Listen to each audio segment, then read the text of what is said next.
और कोई कंफ्यूजन? सीमा कुमारी, हाँ सीमा कुमारी, आपका आपने 500 से रजिस्ट्रेशन पहले कराया था कॉलेज में, हाँ ठीक है, वो माइनस हो जाएगा। जितने स्टूडेंट ने 500 या 1000 से रजिस्ट्रेशन कराया था वो फीस इसमें माइनस हो जाएगी, कोई प्रॉब्लम नहीं है।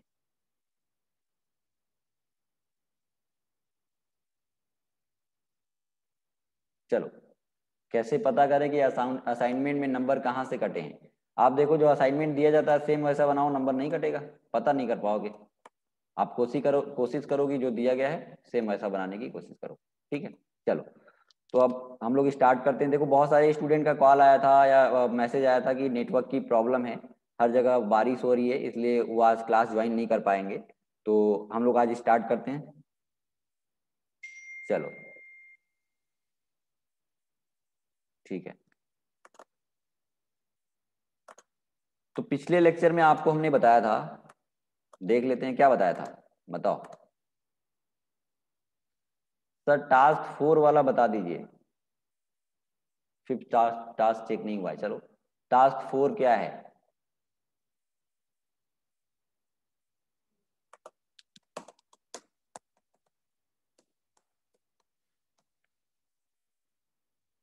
वॉइस क्लियर नहीं आ रहा है, क्यों?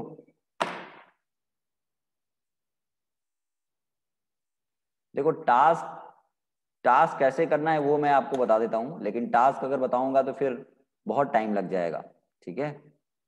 चलो, एक मैं देखता हूँ, कोई भी एक टास्क आपको बता देता हूँ।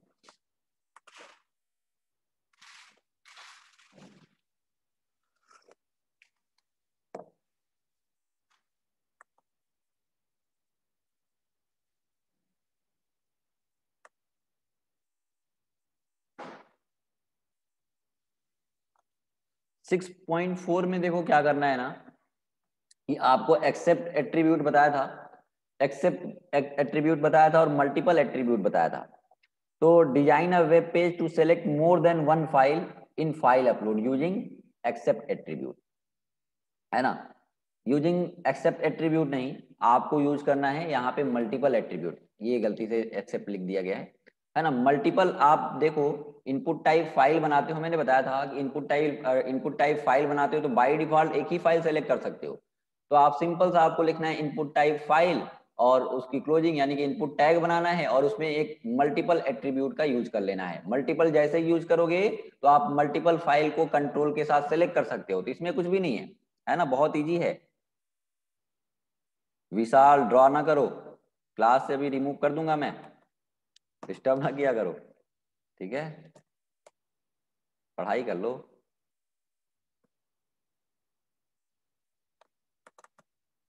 ठीक है, तो ये हो जाएगा ना।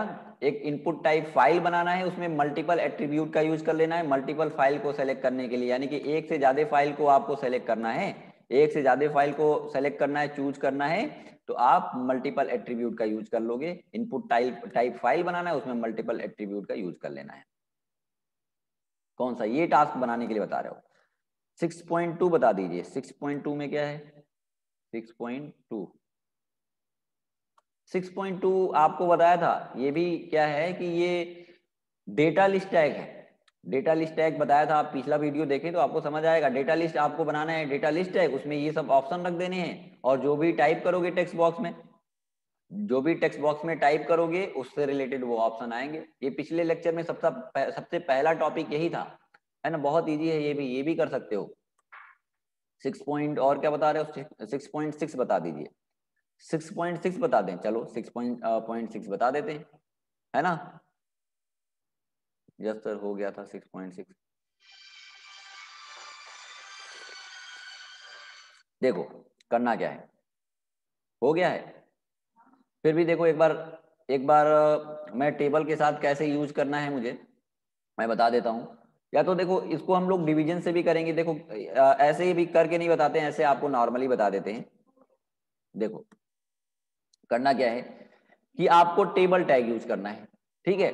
टेबल टैग यूज करना है। मैंने कल लास्ट वाले लेक्चर में, मतलब कल के क्लास में मैंने लास्ट में बताया था कि आपको टेबल का यूज करके, जैसे 100 मार्क्स भी मिला है, ठीक है, ठीक है, 100 मार्क्स मिला है तो अच्छी बात है। तो टेबल यूज करना है और सबके लिए आप यहाँ पे एक ऊपर हेडिंग दे दो। हेडिंग देने के बाद आप क्या करोगे कि सबके लिए रो बनाओगे। सबके लिए रो बनाओगे यानी कि इसके लिए एक रो बनाओगे।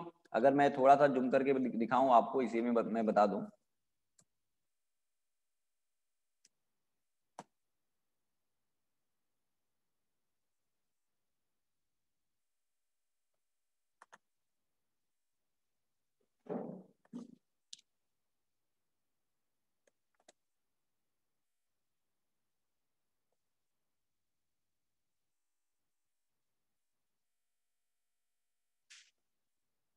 देखो, बटन को ग्रीन करने के लिए बीजी कलर यूज कर लो। अभी मैं सीएसएस नहीं बताया हूं ना।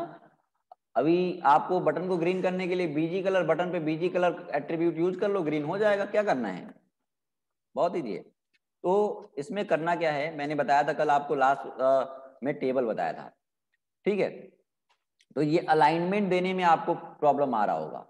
तो पहले तो आप क्या कर सकते हो कि ऐसे कुछ आप लीजेंड या फिर से टैग यूज कर लो, या कोई एक टैग यूज कर लो बॉक्स बनाने के लिए, और उस पर बीजी कलर दे दो, है ना। उस पर बीजी कलर दे दो। उसके बाद आपको ऊपर एक हेडिंग देना है। उसके बाद आपको एक हेडिंग देना है। उसमें उसको सेंटर में करने के लिए सेंटर टैग का यूज करते हो। अब यहाँ से आपको क्या करना है कि एक टेबल बनाना है। जैसे बनाना चाहते हो वैसे बना सकते हो। टेबल बनाने के लिए या तो ये देखो क्या है ना कि ये पूरे बैकग्राउंड का बीजी कलर दे दो, कोई दिक्कत नहीं है। पूरे बैकग्राउंड का बीजी कलर दे दो और उसके बाद हेडिंग यूज कर लो, है ना। ये बॉक्स नहीं, ये स्क्रीनशॉट लिया गया है, कोई दिक्कत नहीं है। पूरे बैकग्राउंड बॉडी का बीजी कलर यहाँ पे दे दोगे तो ऐसा कलर आ जाएगा। ये कलर पिक कर लो। कलर पिकर भी अभी आपको मैं बताऊंगा कि कलर पिक कैसे करते हैं। फिर उसमें एक हेडिंग दे दो, हेडिंग दे दो ऊपर। फिर उसके बाद आपको क्या करना है कि टेबल यूज करना है, तो टेबल यूज कर सकते हो, है ना। टेबल यूज करते हो तो मान लो हमने टेबल यूज करा यहाँ पे, ऐसे टेबल यूज करा। उसके बाद आपको क्या करना है कि सब में एक एक रो बनाना है। इसमें एक रो बनाया टीआर से, इसमें एक रो बनाया, है ना, इसमें एक रो बना लिया, इसमें एक रो बना लिया। अभी देखो सीएसएस स्टार्ट करेंगे ना, अभी सिंपल आपको फॉर्म बना पा रहे हो। अभी सीएसएस स्टार्ट करेंगे तो देखो बहुत अच्छी डिजाइनिंग कर पाओगे आप। और सब में इसमें भी एक रो बना लोगे, वैसे सब में एक एक रो बना लोगे, इसमें भी बना लोगे,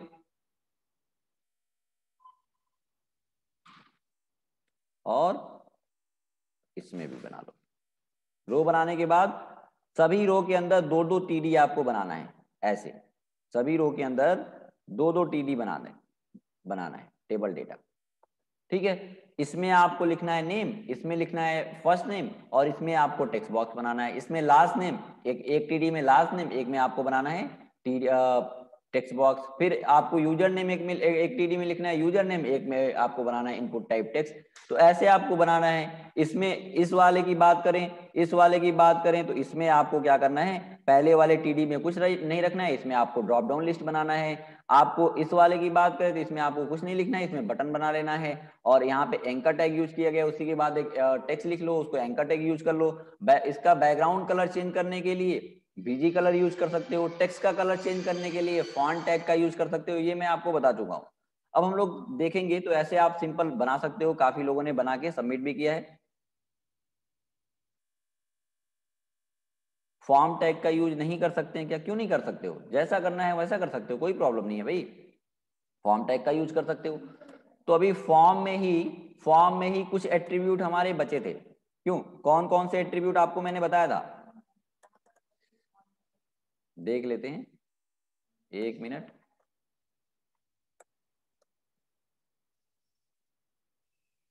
बैक टू होम कैसे करेंगे भाई, एंकर टैग बताया है ना। बैक टू होम के लिए एंकर टैग में मैंने बता रखा है। पूरी पूरी क्लासेस नहीं करे होगे, इसलिए आपको थोड़ा सा कंफ्यूजन है ना।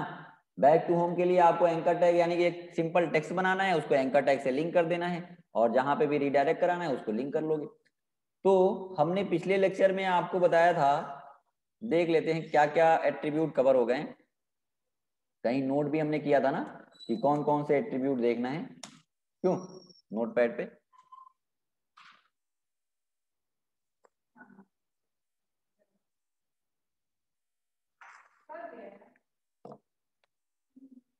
ठीक है।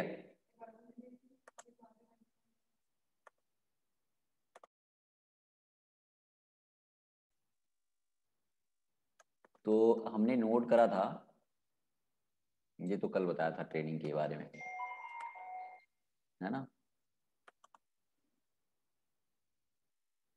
कहाँ नोट करा था? कौन कौन से टैग बताया था, कौन से एट्रीब्यूट बताने थे? चलो मिन मैक्स बताया था क्या? मिन मैक्स फॉर्म बताया था ना, एक बार देख लेते हैं जो डेमो कराया उसी में, क्योंकि एचटीएमएल की और भी क्लासेस होती हैं तो उसमें क्या चल रहा है, इसमें कुछ और चल रहा है, तो थोड़ा सा कंफ्यूजन होता है।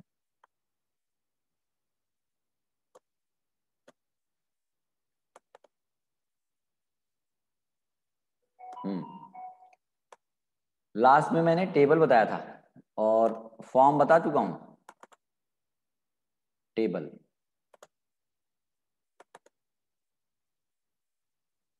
और ये है बटन, बटन बताया था।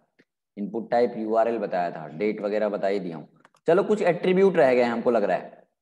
एट्रीब्यूट में, मेथड में आपको एट्रीब्यूट देखना है, मेथड में हमको देखना है एक्शन, मेथड के सॉरी फॉर्म के एट्रीब्यूट देखने हैं तो फॉर्म के एट्रीब्यूट में देखना है आपको एट्रीब्यूट ऑफ फॉर्म,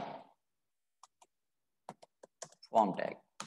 तो फॉर्म के एट्रीब्यूट में हम कौन कौन से एट्रीब्यूट देखेंगे? एक देखेंगे एक्शन, एक देखेंगे मेथड। मेथड में हम लोग देखेंगे इसकी वैल्यू होती है 2, मेथड। मेथड में हम लोग देखेंगे गेट और पोस्ट और ईएनसी टाइप, और उसके बाद एट्रीब्यूट। कुछ मैसेज क्या कर रहे हो भाई, एक मिनट देखूं।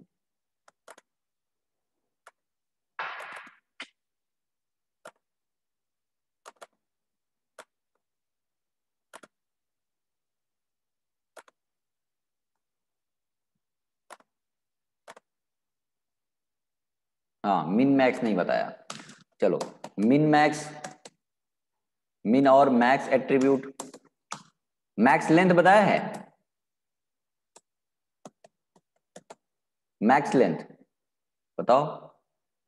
यस सर, मैक्स लेंथ बता दिया। चलो min max, auto focus auto complete बताया है, ऑटो कंप्लीट।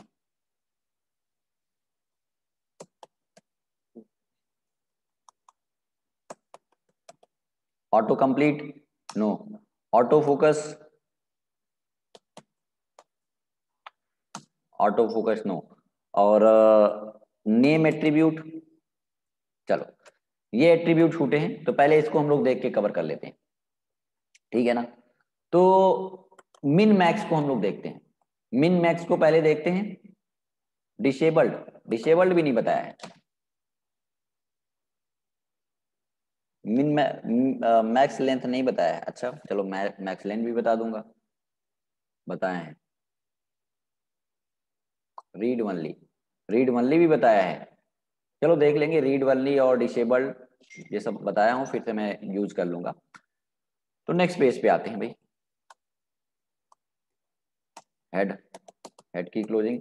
और देखो आपको मैं कल के क्लास के लिए, जो कल आपकी क्लास होगी जिसमें हम स्टार्ट करेंगे सीएसएस, तो उसके हम पहले से आपको एक वीडियो भेजेंगे, है ना, जिसको सबको देख के कंप्लीट करना है ना? कल का जो क्लास होने वाला है उससे पहले मैं मेरी पुरानी वीडियो है, मैं उसको भेजूंगा, आप देख के उसको कंप्लीट करना ताकि आपको कल की क्लासेस अच्छे से समझ आए, है ना? क्योंकि हम लोग कल सीएसएस स्टार्ट करेंगे, डिवीजन स्टार्ट करेंगे, है ना? तो उसको आप लोग उसको पहले से ही एक बार देखना ताकि आपको कल से अच्छे से क्लास समझ में आएगी, है ना, कल वाली। तो मैं इसको पहले सेव कर लेता हूँ डेस्कटॉप पे, और डेस्कटॉप पे आते हैं, HTML नाम का फोल्डर बनाया था।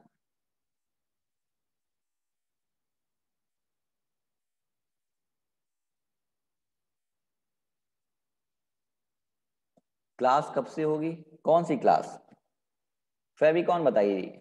फेविकॉन आइकन लगाने के लिए मैं पहली वीडियो में बताया हूँ। देखो वीडियो क्यों दिया जाता है भाई, कि आपको जो चीजें छूट गई हैं, क्लासेस में नहीं कर पाया हो, क्लास लेट से ज्वाइन किए, तो आप वीडियो बाद में भी देखो। अगर एक ही चीज वीडियो में डेली आपको सारे स्टूडेंट के एक ही चीज में बार बार बताता रहूं तो कोर्स कभी कंप्लीट नहीं हो पाएगा। और बहुत सारा कुछ आपको अभी सीखने के लिए बाकी अभी तो केवल HTML बेसिक HTML पढ़ रहे थे, अब हम लोग स्टार्ट करने वाले हैं CSS, है ना सर। गूगल फॉन्ट लगाना है, गूगल फॉन्ट लगाना है तो उसके लिए बहुत सारे फॉन्ट डाउनलोड करके इंस्टॉल करा जाता है, वो भी मैं बताऊंगा।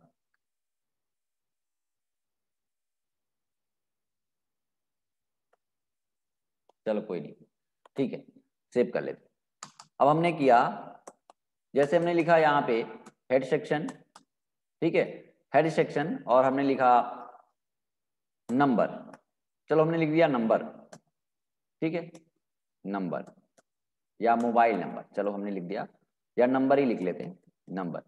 नंबर हम चाहते हैं कि ऐसा कंट्रोल बनाना जिसमें आप केवल और केवल नंबर इनपुट कर पाओ, अल्फाबेट ना इनपुट कर पाओ। हाँ जे क्वेरी पढ़ाऊंगा, मैं जे क्वेरी पढ़ाऊंगा, वो पेड क्लास में पढ़ाऊंगा, बताओ। तो इसके लिए क्या करेंगे, इनपुट टाइप की वैल्यू नंबर और कर लिया। चलो अब नंबर और मैक्स लेंथ, आपको मैंने बताया था कि मैक्स लेंथ का यूज करते हैं इसमें। अगर मैक्स लेंथ प्रॉपर्टी डिफाइन किया आपने, मैक्स लेंथ, अगर मैक्स लेंथ और मिन मैक्स अलग है, देखो अगर आपने मैक्स लेंथ इक्वल कर दिया 3 तो क्या मतलब है इसका, बताओ कि मैक्सिमम नंबर ऑफ डिजिट कितने हो सकते हैं। क्या इसमें अगर आपने मैक्स लेंथ इक्वल कर दिया 3 तो क्या हम ऐसा पॉसिबल है कि 1 2 3 4 5, या हमने कर दिया इतना, ये इनपुट कराया जा सकता है? नहीं, नहीं कराया जा सकता है। यानी कि इसमें मैक्सिमम नंबर ऑफ डिजिट कितने हो सकते हैं, 3 से ज्यादा नहीं हो सकते, है ना। अगर आपने मैक्सिमम डिजिट कर दिया 10 तो 10 से ज्यादा डिजिट नहीं हो सकते हैं उस कंट्रोल के अंदर। लेकिन अगर मैं बात करूं मिन और मैक्स की, मैं बात कर दिया मिनिमम वैल्यू, मिन इक्वल कर दिया, मिन इक्वल कर दिया 10, तो इसका क्या मतलब है, इसका मतलब ये है कि ये वैल्यू से रिलेट करता है, वैल्यू से रिलेट करता है। यानी कि इसमें 1 एक वैल्यू है, 2 वैल्यू है, 3 ये डिजिट से रिलेट नहीं करता है, ये उसमें वैल्यू आपने क्या, इसमें वैल्यू, इस टेक्स्ट बॉक्स की मैक्सिमम वैल्यू, मिनिमम वैल्यू क्या होनी चाहिए, 10 होनी चाहिए, उससे कम नहीं होनी चाहिए। मिनिमम वैल्यू इसमें आप क्या इनपुट कराओगे, 10, 10 से कम नहीं होना चाहिए, 10 या उससे अधिक होना चाहिए, लेकिन मिनिमम 10 होना चाहिए। 10 से अगर कम इनपुट कराओगे तो क्या होगा, फॉर्म सबमिट नहीं होगा। अगर मैं फॉर्म की बात करूं, चलो मैंने यहां पे बनाया फॉर्म, ठीक है, हमने बनाया फॉर्म और फॉर्म की क्लोजिंग, हमने यहाँ पे फॉर्म बनाया और फॉर्म की क्लोजिंग कर ली और बटन बनाया। कौन सा बटन बनाएंगे गाइस, कौन सा बटन बनाएंगे बताओ। हमने बनाया input, input type equal form को सबमिट करने के लिए कौन सा button, input type submit, submit कर दिया। और मान लो हमें बटन, इस पे बटन पे कुछ लिखना है तो कौन सा एट्रीब्यूट यूज करोगे, वैल्यू एट्रीब्यूट, हमने मान लो कर दिया ओके, ओके कर दिया। अब ये हमने बनाया, अब देखो रन कराता हूं तो इसमें डेमो 28 29 है ना,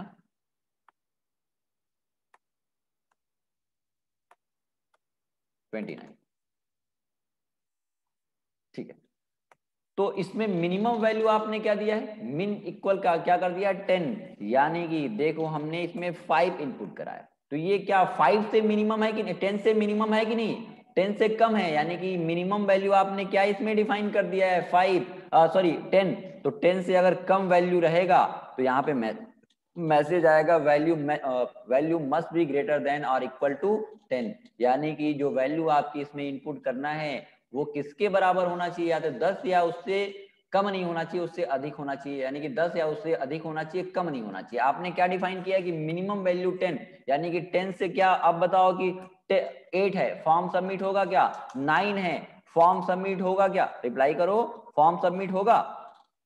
पिछला वीडियो कैसे देखेंगे, पिछला वीडियो देखने के लिए मैं वीडियो आपको भेज दूंगा कि कैसे सॉफ्टवेयर को यूज करना है, कैसे वीडियो देखना, आप कॉल कर लेना क्लास के बाद, ठीक है। फॉर्म सबमिट होगा, होगा नहीं होगा, क्योंकि आपने मिनिमम वैल्यू आपने 10 पास कर दिया है, तो 10 से कम रहेगा तो फॉर्म सबमिट नहीं होगा। अगर 10 है तो फॉर्म सबमिट होगा, बताओ, फॉर्म सबमिट होगा भाई, क्योंकि आपने मिनिमम वैल्यू 10 दिया है, तो 10 या 10 से अधिक होना चाहिए, कम नहीं होना चाहिए।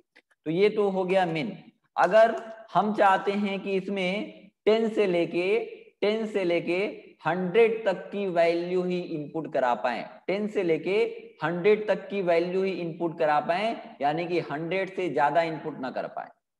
बताओ, हम चाहते हैं कि अगर 101 करते हैं तो हमको क्या यहाँ पे मैसेज आना चाहिए कि आपकी जो वैल्यू है वो 100 या 100 से कम होनी चाहिए।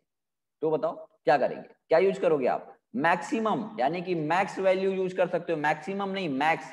क्या यूज करोगे? यहाँ पे यूज कर लोगे आप मैक्स इक्वल, हमने कर दिया 100, मैक्स इक्वल 100 कर दिया। अब देखो क्या होता है, अब मैं बात करता हूँ, यहाँ पे आता हूँ और किया मैक्स इक्वल 100 कर दिया, फॉर्म सबमिट होगा क्या? नहीं होगा। मिनिमम 10 आपने पास किया है तो value must be greater than or equal to 10, है ना, यानी कि जो वैल्यू होनी चाहिए 10 से के बराबर या 10 से अधिक होनी चाहिए। अगर मैं बात करूं यहाँ पे फॉर्म सबमिट 10, ये फॉर्म सबमिट होगा क्या? नहीं होगा, क्योंकि आपने मैक्सिमम वैल्यू इसमें क्या सेट कर दिया है? 100 सेट कर दिया है। तो 100 से इसकी वैल्यू ज्यादा नहीं हो सकती और 10 से वैल्यू कम नहीं हो सकती, यानी कि 10 से लेके 100 तक की वैल्यू आप इनपुट करा सकते हो।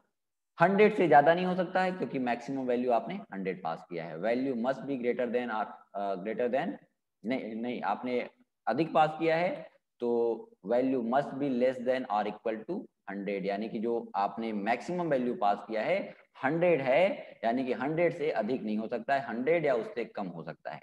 तो ये समझ आया आपको? बताओ, ये समझ आया? हाँ, फोन नंबर के लिए 10 डिजिट पास करने के लिए, हाँ उसके लिए मैक्स लेंथ का यूज करोगे, मैक्स लेंथ, है ना। वो क्या है, डिजिट से रिलेट कर रहा है, यानी कि 10 नंबर आप उसमें इनपुट कराना चाहते हो, 10 डिजिट इनपुट कराना चाहते हो, तो उसके लिए मैक्स लेंथ प्रॉपर्टी हमने बताया था। अब मैं बात करूं, डेट पे आते हैं।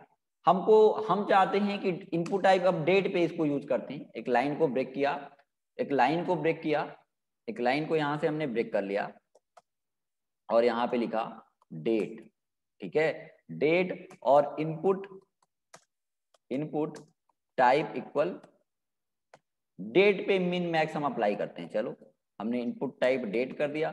अब इसमें बताओ, इनपुट टाइप डेट किया है, सबमिट टेक्स्ट लाइन में कैसे आ गया? क्या सबमिट नेक्स्ट लाइन में कैसे आ गया? अच्छा, सबमिट नेक्स्ट लाइन में कैसे आ गया? कहां पे सबमिट है? नेक्स्ट लाइन में कहां पे है? रन करा लेते हैं। कहां नेक्स्ट लाइन पे है? सबमिट कहां नेक्स्ट लाइन पे है? उसी लाइन में तो है, ठीक है ना। तो अब देखो कि इसमें इनपुट क्या नेक्स्ट लाइन पे कैसे आ गया भाई वंदना?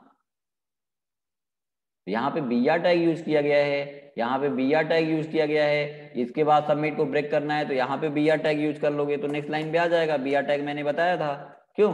लाइन को ब्रेक करने के लिए, तो ऐसे आ जाएगा, ये भी नीचे आ जाएगा, उससे कोई प्रॉब्लम थोड़ी है। तो हमने यहाँ पे बताओ कि अगर इनपुट टाइप डेट यूज किया है तो इसमें कौन कौन सा क्या क्या सेलेक्ट कर सकते हो? डेट, मंथ और ईयर, डेट, मंथ और ईयर। अब हम चाहते हैं कि यहाँ पे देखो, अगर इनपुट टाइप डेट आपने बनाया है तो यहाँ पे आप क्या क्या सेलेक्ट कर पा रहे हो और कहाँ कहाँ तक। आप देखो, आप जो भी चाहो, जिस भी ईयर का डेट, मंथ और ईयर जो भी आपको सेलेक्ट करना है, चाहे आप बैक जा सकते हो 1999, जो भी आप ईयर का जो भी मंथ और डेट सेलेक्ट करना चाहते हो कर सकते हो। और आगे के भी, यानी कि 2021 चल रहा है, अब उसके बाद के ईयर के भी मंथ और डेट को सेलेक्ट कर पाओगे। क्यों? देखो, 2060 का हमको डेट मंथ सेलेक्ट करना है, हम कर सकते हैं, है ना। जनवरी में आ सकते हैं और 2060 में आपने जनवरी में किस डेट को सेलेक्ट करना है, आपने सेलेक्ट करा, आ गया। लेकिन अब हमें क्या करना है कि इसमें भी मिन मैक्स यूज करना है। हम चाहते हैं, अगर बैक की बात करो तो अगर हम चाहते हैं कि 1900 यानी कि 1990 से पुराने डेट को हमको सेलेक्ट ना कर पाए। अगर मैं बात करूं, यहाँ पे देखो ध्यान से इसको समझो, हमने यहाँ पे आते हैं 2021 पे आते हैं, 2021 पे आते हैं, यहाँ पे 2021 पे आते हैं। चलो 2021 पे आए, लेकिन यहाँ पे अगर पॉसिबल है कि नहीं कि हम 2020 का भी डेट सेलेक्ट कर पा सकते हैं, 2019 का भी डेट सेलेक्ट कर पा रहे हैं, 2080 का भी हम डेट सेलेक्ट कर पा सकते हैं, यानी कि मंथ और डेट सेलेक्ट कर सकते हो आप, है ना। अगर और भी बैक जाओ 2015 का भी आप क्या कर सकते हो, डेट मंथ सेलेक्ट कर सकते हो, डेट मंथ 2015 का भी सेलेक्ट कर सकते हो। लेकिन हमको एक वैलिडेशन लगाना है, हम चाहते हैं कि केवल और केवल जनवरी 2021, 1 जनवरी 2021 तक ही हमको बैक डेट सेलेक्ट कर पाए, उससे पुराना यानी कि 2020 के, यानी कि 1 जनवरी 2021 से जो पुराना ईयर है और डेट उसका हम सेलेक्ट ना कर पाए, ऐसा करना है। तो क्या कर सकते हैं, उसके लिए आपको क्या करना है, आप यहाँ पे मिन यूज कर सकते हो, मिन इक्वल, और पहले डिफाइन करते हैं इसमें ईयर। तो मिनिमम हमारा ईयर क्या होना चाहिए, हमने कर दिया 2021। यहाँ पे हम करते हैं YY, है ना, पहले डिफाइन करते हैं ईयर हाइफन, फिर मंथ MM, फिर डिफाइन करते हैं डेट, है ना। तो पहले क्या डिफाइन करोगे, मिनिमम डेट क्या सेलेक्ट करना है हमको, मिनिमम ईयर क्या सेलेक्ट करना है, 2021 हाइफन, और क्या सेलेक्ट करोगे, मंथ। तो मंथ में जनवरी किस कौन सा मंथ होगा, अगर नंबर की बात करें तो यहाँ पे 1 होगा, तो डायरेक्टली 1 ऐसे नहीं लिखोगे, क्या लिखोगे, 01 लिखोगे, 01, ठीक है। और फिर hyphen first, date first select करना है, तो आप क्या कर सकते हो, 01। देखो फिर से मैं रिपीट कर दूंगा, आप समझना इसको। तो हमने यहाँ पे 01 कर दिया, यानी कि ये क्या है, जनवरी मंथ है और जनवरी 1 का फर्स्ट डेट है। अब इससे आप पुराना डेट सेलेक्ट नहीं कर सकते हो। रन करा लेते हैं, देखो ठीक है, यहाँ पे सेलेक्ट किया। अब देखो, अब यहाँ पे जो ऊपर ऑप्शन आ रहा था, इससे पुराने ईयर्स को आपको सेलेक्ट करने का ऑप्शन ही नहीं आ रहा है। आ रहा है क्या, नहीं आ रहा है। इसके बाद का डेट तो आ रहा है, लेकिन इससे पहले अगर मैं हटा दूं, अगर फिर से देखो हमने क्या किया है, हमने सेलेक्ट किया है 2021 1 जनवरी, है ना, 1 जनवरी सेलेक्ट किया है। देखो यहाँ पे अगर ईयर की बात करें तो 2021 अभी मई आ रहा है। अगर आप जनवरी की बात करो, अभी मई चल रहा है, अप्रैल मार्च पे आए, फेब पे आए, जैन पे आए। अब जैन से ऊपर आप, यानी कि जनवरी से पीछे आप नहीं जा सकते हो। ईयर को भी आप पुराने, यानी कि आपने जो डेट सेलेक्ट कर दिया है, डेट मिनिमम डेट डिफाइन किया है, उससे पुराने डेट को आप डेट ईयर को सेलेक्ट नहीं कर सकते हो। लेकिन अभी मैं बात करूं, इसको हटा दूं, फिर से देख लो, इसको मैं हटा दूं, ठीक है, इसको मैंने हटा दिया। अब देखो फिर से रिफ्रेश करते हैं, रन कराते हैं। देखो अब यहाँ पे क्या आ रहा है, ईयर आपको सेलेक्ट करने का आ जा रहा है, यानी कि 2020 का ईयर सेलेक्ट करना है, 2019 का सेलेक्ट करना है, 2018 का सेलेक्ट करना है, 2013, 12, 11, तो जो भी सेलेक्ट करना है कर पा रहे हो। मंथ को चेंज करना है, आप मंथ को भी चेंज कर सकते हो, कोई प्रॉब्लम नहीं है। 20 पे आ गए, फिर उसके बाद 19 पे आ गए, लेकिन मिनिमम डेट सेलेक्ट करने के लिए आपने यहाँ पे क्या किया है, 01 किया है। अगर यहाँ पे मंथ आप कुछ और करना चाहते हो, 10th करना चाहते हो, 12th करना चाहते हो, तो आप ऐसे, यानी कि 1 आप डायरेक्ट नहीं लिख सकते हो, 2 डिजिट का होना चाहिए। अगर अगर आप बताओ, अब आपको बताना है, हम चाहते हैं कि यहाँ पे तो हमने मिनिमम डेट डिफाइन कर दिया है, अब मैक्सिमम डेट हम डिफाइन करना चाहते हैं। हम चाहते हैं कि जनवरी आज का डेट क्या है, आज का डेट क्या है, आज का डेट है 19 है। हम चाहते हैं 2021 के बाद हम डेट सेलेक्ट ना कर पाए। इसके लिए क्या लिखना पड़ेगा, या तो हम चाहते हैं कि 30 दिसंबर, या तो 31 दिसंबर, है ना, 2021 के बाद का हम ईयर डेट सेलेक्ट ना कर पाए, क्या लिखना पड़ेगा, रिप्लाई करो। सुन लो मैं क्या कह रहा हूं, 31 दिसंबर 2021 के बाद का ईयर हमको सेलेक्ट नहीं करने का ऑप्शन आना चाहिए। यानी कि हम 31 दिसंबर 2021 के बाद का डेट सेलेक्ट नहीं कर पाए, इसके लिए मैक्स की वैल्यू क्या डिफाइन करना पड़ेगा। हाँ वेरी गुड, किसने बताया, श्वेता। ये स्लैश नहीं यूज करेंगे, क्या बताया यहाँ पे, देखो हाइफन यूज करेंगे ना। हाँ वेरी गुड अनवी, अवंतिका, वेरी गुड। अभी मुदनवाल, बढ़िया, बहुत बढ़िया। वंदना, बहुत बढ़िया, वेरी गुड। विशाल, 30 नहीं, चलो ठीक है, अच्छी बात है। हाँ, सुभाष, सुहास, संध्या मौर्य, बहुत बढ़िया। सबने सही रिप्लाई किया है। तो क्या लिख दोगे गाइस? लिखोगे मैक्स की वैल्यू। हाँ, वेरी गुड, बहुत बढ़िया आपने बताया। मैक्स की वैल्यू, एक मिनट, मैक्स की वैल्यू आपने कर दिया क्या? पहले ईयर को हमने ये क्या सेलेक्ट करना है? 2021, यानी कि 2021 के बाद का हमको ईयर सेलेक्ट नहीं करना है। फिर उसके बाद क्या किया? उसके बाद डिफाइन करते हैं मंथ, तो दिसंबर 12th मंथ हो गया। और डेट क्या है भाई? डेट है आपका 31st कर दिया, रन कराया। अब देखो उसके बाद का आप डेट सेलेक्ट नहीं कर सकते। देखो, अगर मैं बात करा, जून पे आ गया, जुलाई पे आ गया, अगस्त पे आ गया, सितंबर पे आ गया, अक्टूबर पे आ गया, नवंबर पे आ गया, दिसंबर आ गया, और दिसंबर के बाद का ईयर आप सेलेक्ट ही नहीं कर सकते हो, है ना? क्यों?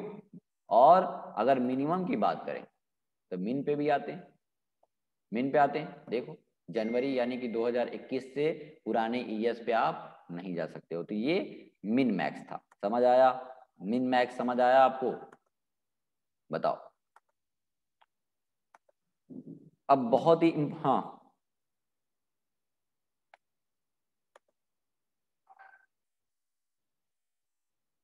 हम्म,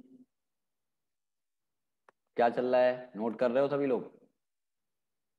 विशाल, शॉप पे बैठे हो तुम? चलो अच्छी बात है, दोनों साथ, दोनों काम एक साथ कर रहे हो। हाँ, नोट कर रहे हो?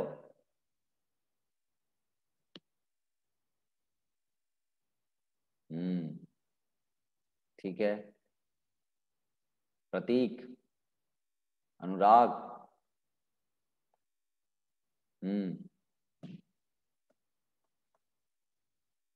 और देखो, आपका जब HTML कंप्लीट होगा तो टेस्ट भी होने वाला है ऑनलाइन। और जो जिसके मार्क्स 100% रहेंगे टेस्ट में, ऑनलाइन एग्जाम एग्जाम में 100% रहेगा जिसका मार्क्स, यानी कि 25 क्वेश्चन होगा, 25 या 20 क्वेश्चन होगा। जिसका 25 या 20 क्वेश्चन में 20 क्वेश्चन सही रहेगा, उसको टेकपाइल का टी शर्ट भी कोरियर किया जाएगा। आपको टेकपाइल का टी शर्ट मिलने वाला है। कब? जब आप 100% मार्क्स पाते हो तो आपके घर पे टेकपाइल का प्रिंटेड टी शर्ट मिल जाएगा, ठीक है? पक्का, हाँ पक्का मिलेगा, है ना? टेकपाइल का टी शर्ट जो अभी यूट्यूब पे देखोगे तो बहुत सारे स्टूडेंट पहन के क्लासेस करते हैं, वो टेकपाइल का प्रिंटेड टी शर्ट आपको मिलेगा जब 100% मार्क्स आप ऑनलाइन एग्जाम में पाओगे। ओके, ठीक है, तो खूब पढ़ो। मुझे मिला है, किसको मिला है? कौन बोला है मुझे मिला है? मैं देखूँ एक बार। आ, हाँ, MCQ क्वेश्चन होंगे, ऑप्शनल। मुझे मिला है अमित, नहीं, क्या है, क्या नाम है? एक मिनट। संध्या, संध्या तुम्हें मिला है? कैसे भाई? अच्छा, सेमिनार में मिला होगा। टेकपाइल टी शर्ट या तो सेमिनार में जो टॉप किया होगा, MCQ क्वेश्चन में कुछ क्वेश्चन पूछते हैं हम लोग, तो वहां पे भी देते हैं, है ना? तो चलो अच्छी बात है, ठीक है, ठीक है। तो आते हैं।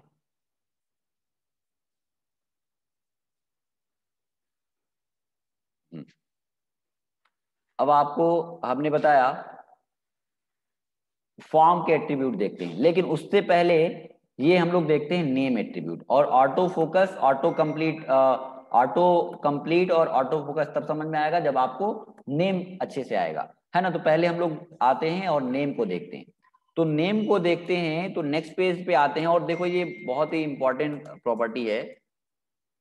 देखो, अगर मैंने बनाया HTML हेड सेक्शन, हेड की क्लोजिंग, बॉडी एंड बॉडी की क्लोजिंग, सेव कर लेते हैं। demo30.html, ठीक है? और उसके बाद हमने यहां पे बनाया एक, हमने नेम, नेम के लिए कंट्रोल बनाया, input type equal, input type equal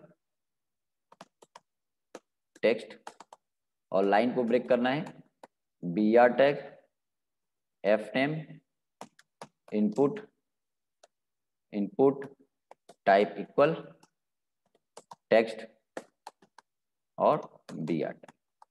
चलो एक बटन बना लेते हैं, इनपुट टाइप सबमिट बना लेते हैं, इनपुट, चलो एक और बना लेते हैं, ईमेल इनपुट। देखो इसमें आपको नेम एट्रीब्यूट बताना है, इसलिए मैं इसको इनपुट टाइप ईमेल और B R tag password input type equal password B R tag और input type button, input type equal submit कर लिया, इनपुट टाइप इक्वल सबमिट। ठीक है, एक फॉर्म बनाया। अब बटन तभी काम करेगा जब आप इसको फॉर्म के अंदर रखे हो, तो चलो हमने फॉर्म भी बना लिया, फॉर्म और फॉर्म की क्लोजिंग, फॉर्म और फॉर्म की क्लोजिंग। अब देखो मैंने रन कराया, इसको रन तो करा लिया। अब देखो इसमें प्रॉब्लम ये है कि आपने फादर्स नेम के लिए, मैं अगर बात करूं डेस्कटॉप पे आता हूं, HTML और ओपन किया,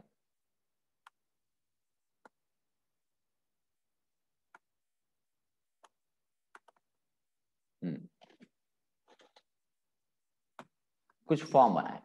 अब ये बताओ कि हमने यहाँ पे नेम के लिए नेम के लिए नेम को इनपुट कराने के लिए हमने क्या बनाया है, input type equal text. Name input कराने के लिए क्या लिखा है, इनपुट टाइप इक्वल टेक्स्ट।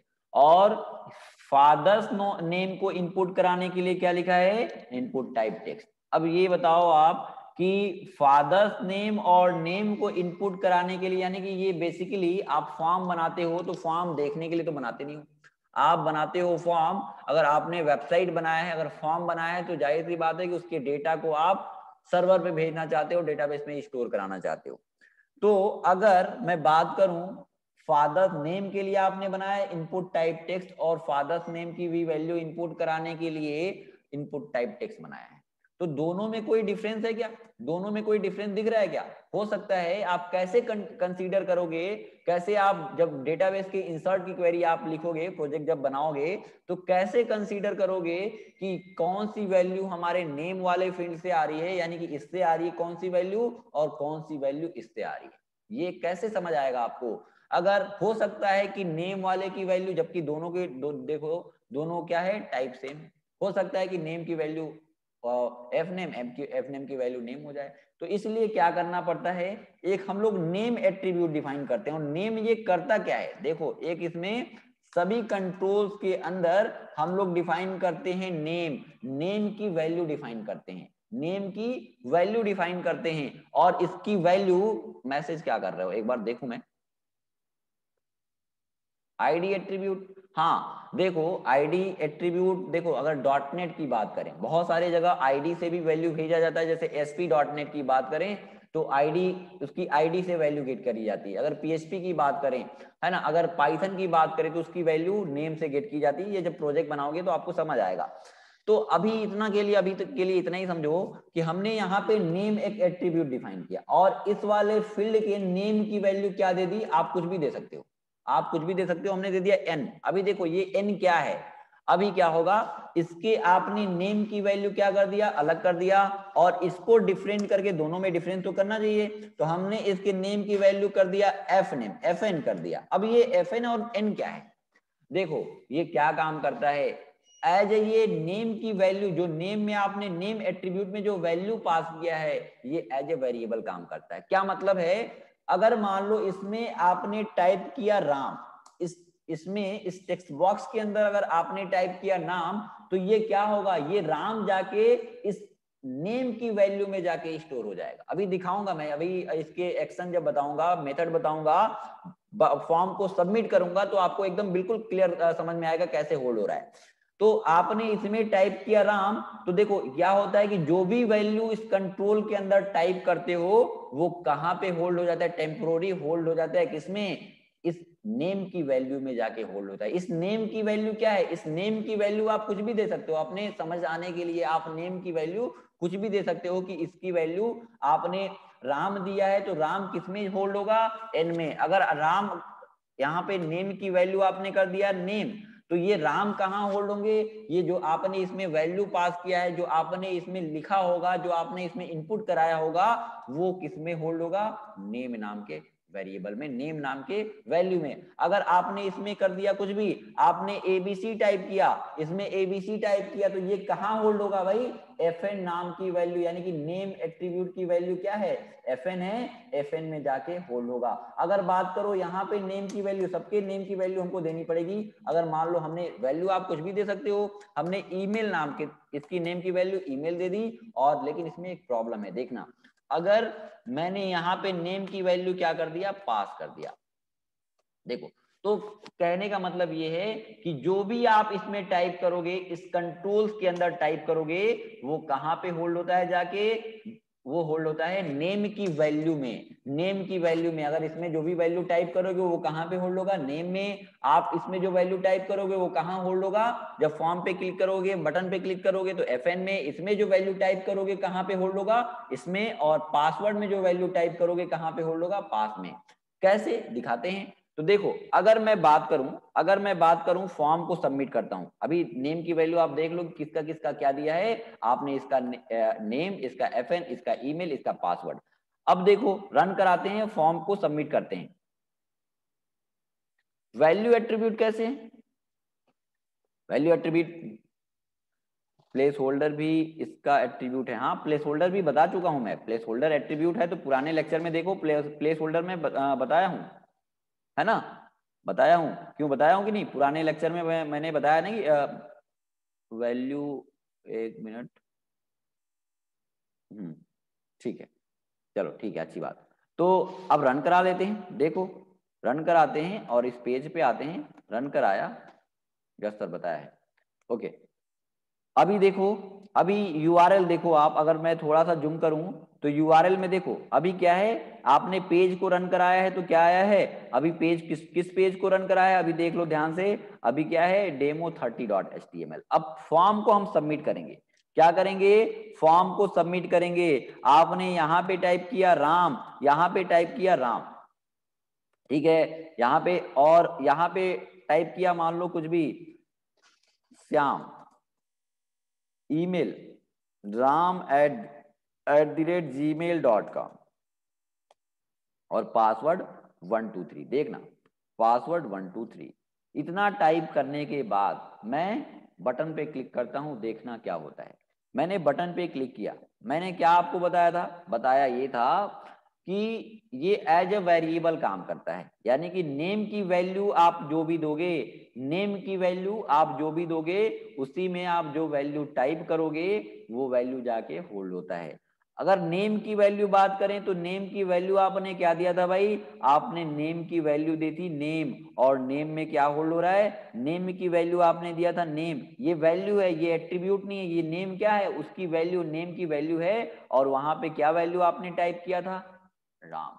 आपने फादर्स नेम के नेम की वैल्यू क्या दिया था, देखो फादर्स नेम के नेम की वैल्यू आपने दिया था तो एफएन, और ये एफएन यहाँ पे देखो, यहाँ पे दिख रहा है, एफएन दिख रहा है कि नहीं दिख रहा है, देखो यहाँ पे एफएन, नेम की, फादर्स नेम के नेम की वैल्यू क्या दिया था आपने, एफएन दिया था, और एफएन में क्या होल्ड हुआ है, जो आपने उस वाले कंट्रोल्स के अंदर टाइप किया है, टाइप किया है, क्या टाइप किया है आपने एफएन में, यानी कि उस नेम की वैल्यू में आपने क्या टाइप किया है, उस वाले कंट्रोल में आपने टाइप किया था श्याम, और उसके नेम की वैल्यू क्या थी, एफएन, यानी कि एफएन में होल्ड हुआ श्याम। अगर ईमेल की बात करो, ईमेल की बात करो तो ईमेल के नेम की वैल्यू आपने क्या दिया था, ईमेल दिया था, और उसमें आपने टाइप किया है क्या, ram@gmail.com, यानी कि ईमेल में भी देखो राम, ईमेल में भी आपने क्या इनपुट कराया था, ram@gmail.com। अगर पासवर्ड की बात करो तो पासवर्ड के नेम की वैल्यू आपने क्या दिया था, पासवर्ड में नेम एट्रीब्यूट की वैल्यू आपने दिया था पास,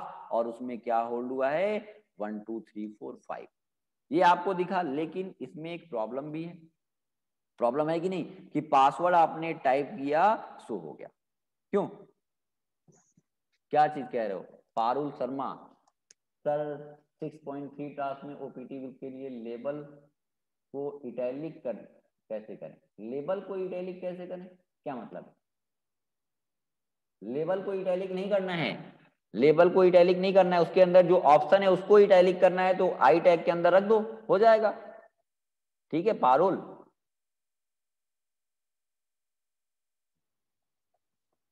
पारुल बताओ।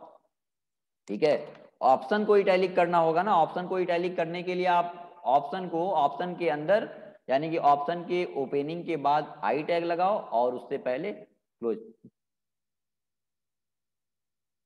टेस्ट डेट क्या है? टेस्ट डेट कहाँ है अंजलि? ठीक है, तो चलो देखते हैं।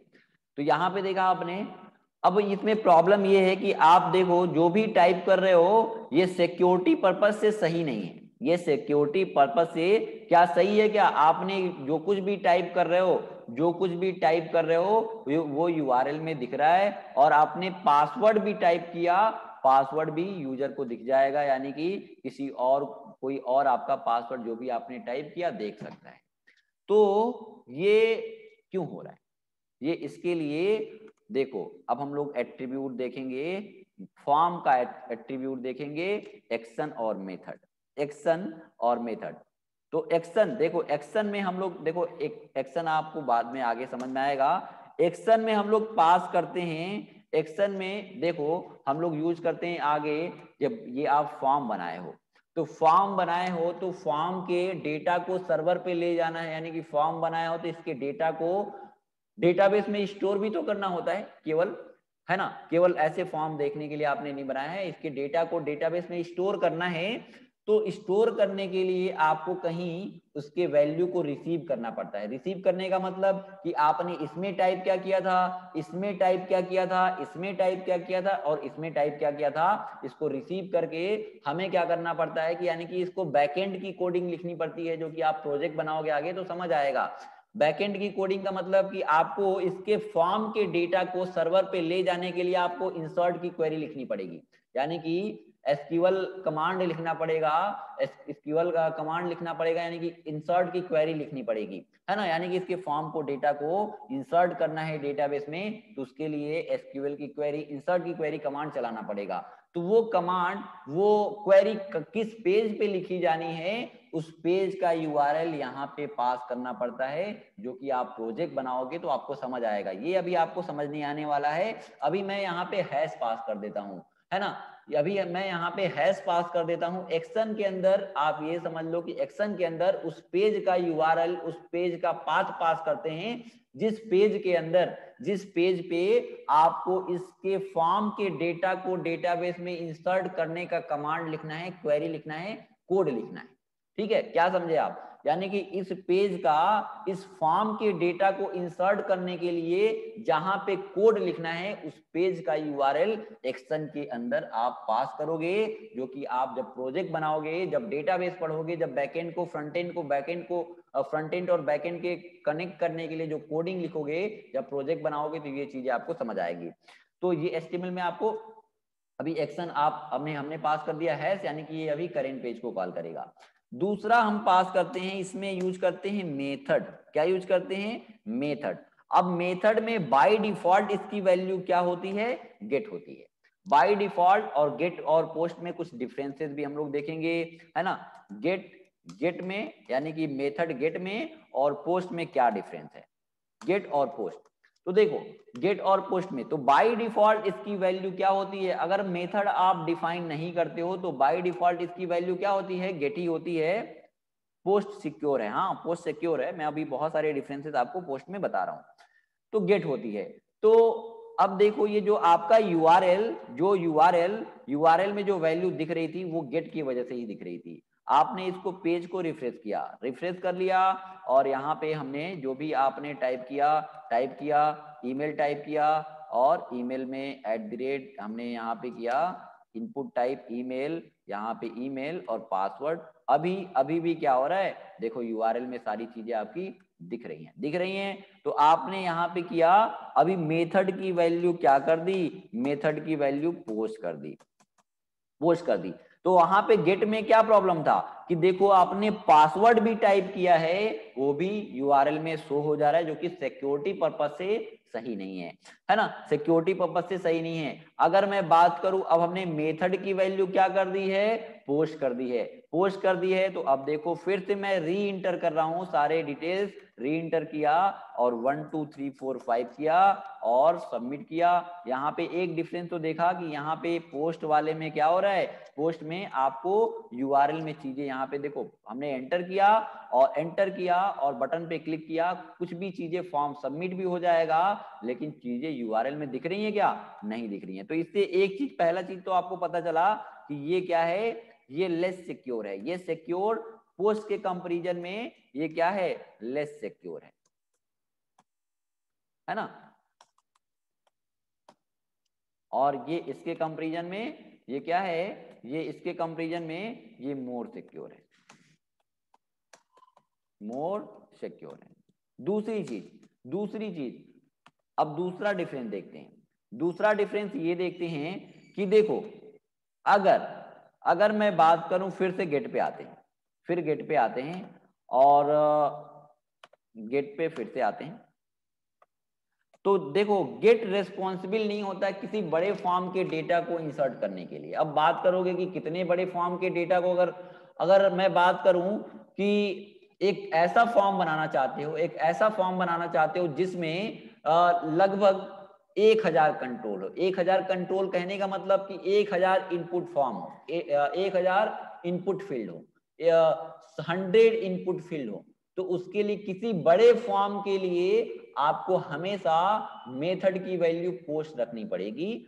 नहीं तो आप किसी छोटे फॉर्म के डेटा को आप डेटाबेस में स्टोर करना चाहते हो तो आप क्या यूज कर सकते हो, गेट यूज कर सकते हो। अगर किसी बड़े फॉर्म के डेटा को डेटाबेस में स्टोर करना है तो आप पोस्ट यूज करोगे। अब बात ये आती है कि कितना छोटा फॉर्म को हम कितने, ये भी तो पता होना चाहिए कितने छोटे फॉर्म को हम गेट से हम डेटा को सर्वर पे भेज सकते हैं। तो उसके लिए अगर मैं बात करूं कि यहाँ पे मैंने गेट किया है और फिर से रन कराते हैं, इसको समझो। और रन कराने के बाद मैं यहाँ पे सारी चीजें इनपुट कराते जाता हूँ, यहाँ पे सारी चीजें इनपुट कराया। अब ये बताओ कि मैंने यहाँ पे सबमिट किया तो इसके अंदर अगर ये फॉर्म फील्ड, अगर ये कंट्रोल्स बढ़ाओगे, अगर हमने 4 कंट्रोल यहाँ पे यूज किए हैं तो यहाँ पे यूआरएल की वैल्यू कितनी है, यहां तक आ रही है, कुछ इस यहां तक आ रही है। इसमें मान लो कितने कैरेक्टर होंगे, मान लो सपोज करो कि 50 कैरेक्टर है। कितने हैं, मान लो आपने 4 कंट्रोल बनाया है तो इसमें कितने कैरेक्टर हैं, सपोज करो कि ये टोटल इसका लेंथ कितना है, 50 कैरेक्टर है। इस यूआरएल का लेंथ है 50 कैरेक्टर सपोज करो। अगर मैं बात करूं इस इनपुट कंट्रोल का, इसमें इनपुट कंट्रोल्स की नंबर मैं बढ़ाते जाऊं, यानी कि और भी मान लो कि 5 कंट्रोल और बढ़ा दिया, यानी कि 5 इनपुट फाइल और मैंने बना दिया, input type text, input type radio, input type checkbox, यानी कि 5 कंट्रोल्स और हमने बढ़ा दिया।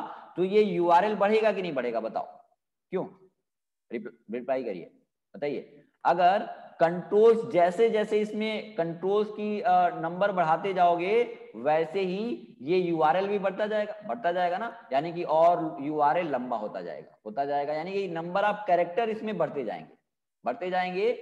तो इसमें मैक्सिमम कितने कैरेक्टर हो सकते हैं, अगर गेट किया है तो मैक्सिमम इसमें मैक्सिमम 2048 कैरेक्टर, अगर ये 2048 कैरेक्टर यूआरएल एक्सीड कर गया, यानी कि यूआरएल में 2048 कैरेक्टर से अगर ज्यादा कैरेक्टर हो गए तो उसके फॉर्म को, डेटा को डेटाबेस में स्टोर करना गेट से पॉसिबल नहीं है। क्या समझ में आया कि, यानी कि मैंने फिर से मैं बता रहा हूं कि इसमें कंट्रोल्स की जब वैल्यू बढ़ाते जाओगे, इसमें इनपुट फॉर्म कंट्रोल की वैल्यू बढ़ाते जाओगे, यानी कि आपने 4 कंट्रोल यूज किए हैं, 4 फॉर्म कंट्रोल यूज किए हैं, आपने 10 फॉर्म कंट्रोल यूज करोगे तो इसकी यूआरएल की वैल्यू और बढ़ जाएगी, यानी कि थोड़ा सा और लंबा यूआरएल हो जाएगा, बड़ा यूआरएल हो जाएगा।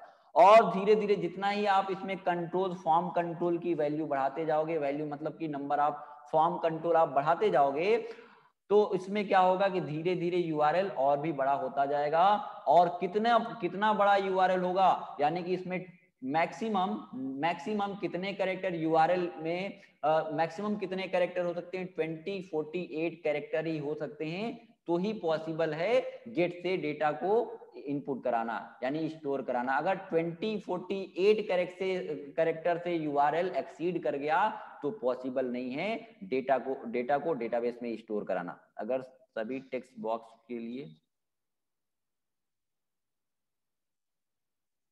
सभी टेक्स्ट बॉक्स को एक ही लाइन में रखना है तो क्या करना होगा, आप ब्रेक BR टैग ना यूज करो। मैं कुछ और बता रहा हूं, आप कुछ और पूछ रहे हो, बताओ अनिमेश, क्यों, मैं क्या बता रहा था ये समझ आया? अनिमेश बताइए, आप अनिमेश रिप्लाई करो। सभी टेक्स्ट बॉक्स को एक लाइन में रखना है तो क्या करेंगे? अरे भाई उसके लिए BR टैग ना यूज करो, कहाँ रहते हो, है ना? मैं जो चीजें बता रहा हूं वो समझो ना, समझ आया? यानी कि यूआरएल लेंथ लिमिट इसमें कितना होता है, URL length limit, URL length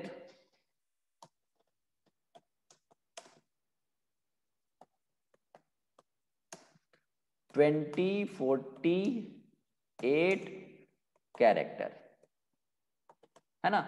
यानी कि इसमें यूआरएल लेंथ लिमिट होता है 2048 कैरेक्टर, 28 कैरेक्टर नहीं, 2048 कैरेक्टर। यानी कि 2048 कैरेक्टर से यूआरएल आपका ज्यादा हो गया तो पॉसिबल नहीं है फॉर्म के डेटा को स्टोर कराना, है ना? एक्सेल शीट की तरह काम करता है। और यहां पे क्या होता है, पोस्ट में no URL length limit, no URL length limit, ठीक है? यहां पे कोई यूआरएल लेंथ लिमिट नहीं होता है। अब हम लोग बात करते हैं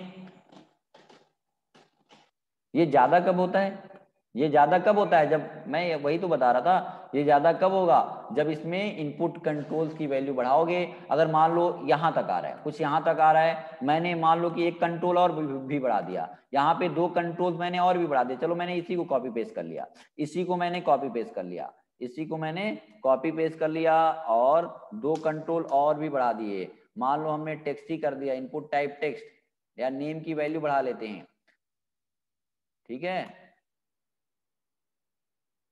हमने इसकी वैल्यू कर ली A, इसकी वैल्यू चलो टेक्स्ट कर लिया, इसकी वैल्यू नेम की वैल्यू कर लिया B। तो जैसे जैसे कंट्रोल्स बढ़ाते जाएंगे, अब देखो, अभी देखो ध्यान दो, अभी कुछ पासवर्ड आपका ये यूआरएल लेंथ लिमिट यहां तक आ रहा है। अगर आपने कंट्रोल बढ़ा दिया तो इसमें नंबर ऑफ कैरेक्टर बढ़ जाएंगे। देखो जब फॉर्म सबमिट करेंगे, फॉर्म सबमिट जब करेंगे तो देखो यहाँ पे आते हैं और कंट्रोल्स बढ़ गए हैं, कुछ मैंने इनपुट कराया, कुछ मैंने इनपुट कराया, और ईमेल में मैंने कुछ भी इनपुट कराया, कुछ भी, ठीक है? और पासवर्ड तो एंटर किया, देखो ये ईमेल होना चाहिए, इनपुट टाइप ईमेल है तो, और इनपुट करा, देखो यूआरएल कहां तक चला गया, पूरा लास्ट तक चला गया, है ना? तो ये यूआरएल का लेंथ बढ़ता जा रहा है। तो यही जब हो जाएगा, ये यूआरएल का लेंथ जो होगा 2048 कैरेक्टर से एक्सीड कर जाएगा, बड़ा हो जाएगा, तो फॉर्म के डेटा को स्टोर नहीं करा सकते हो आप। तीसरी चीज देखते हैं, तीसरा हम लोग देखते हैं कि अगर अगर आप चाहते हो कि ऐसा फॉर्म बनाना चाहते हो जिसमें फाइल अपलोड का भी कंट्रोल हो। फाइल अपलोड क्या होता है पता है ना आपको, इनपुट टाइप फाइल, जिससे जिससे आप वीडियो को, इमेज को, पीडीएफ को अपलोड करने का, चूज करने का ऑप्शन आता है, बताया हूं ना? तो कोई आपको फाइल अपलोड का कंट्रोल बनाना है ना? अगर कोई ऐसा फॉर्म जिसमें फाइल अपलोड का भी कंट्रोल हो, तो वहां पे हमेशा हमेशा क्या होना चाहिए, अगर मैं टेक्सफाइल lko.in की मैं बात करूं तो वहां पे हमेशा इनपुट टाइप और मेथड की वैल्यू पोस्ट होनी चाहिए। यहाँ पे देखो, यहाँ पे फॉर्म कंट्रोल यानी कि इनपुट टाइप फाइल कंट्रोल है कि नहीं, इसमें क्या है, इनपुट टाइप फाइल है, यानी कि ऐसा फॉर्म जिसमें input type file control available है तो हमेशा और हमेशा मेथड की वैल्यू पोस्ट होनी चाहिए। यानी कि गेट से पॉसिबल नहीं है इनपुट टाइप फाइल, यानी कि गेट से पॉसिबल नहीं है कि फाइल आप अपलोड कर पाओ। किसी भी फाइल को अपलोड करना है तो जरूरी होगा कि आप मेथड की वैल्यू को क्या करना पड़ेगा, हमेशा पोस्ट करना पड़ेगा। गेट से फाइल अपलोड पॉसिबल नहीं है। यानी कि इसमें अगर इसकी बात करूं तो ये डेटा को गेट से स्टोर कराया जा सकता है कि नहीं, कराया जा सकता है ना, क्योंकि ये प्लेन टेक्स्ट है, इसको बोलते हैं नॉर्मल, जिसमें फाइल अपलोड का कंट्रोल आप नहीं यूज करते हो तो उससे जो टेक्स्ट आता है, जो उसमें आप नॉर्मल टेक्स्ट ही तो लिखते हो, तो उससे जो टेक्स्ट आता है उसको बोलते हैं प्लेन टेक्स्ट। क्या बोलते हैं, यानी कि इसमें इससे सारे जो टेक्स्ट आएंगे प्लेन टेक्स्ट आएंगे। क्या आएंगे, प्लेन टेक्स्ट आएंगे। इसमें फाइल अपलोड का कंट्रोल नहीं है, इसमें आएंगे, इससे आएंगे, यानी कि जो भी इसमें टाइप करोगे प्लेन टेक्स्ट टाइप करोगे, उसको ही स्टोर करना है।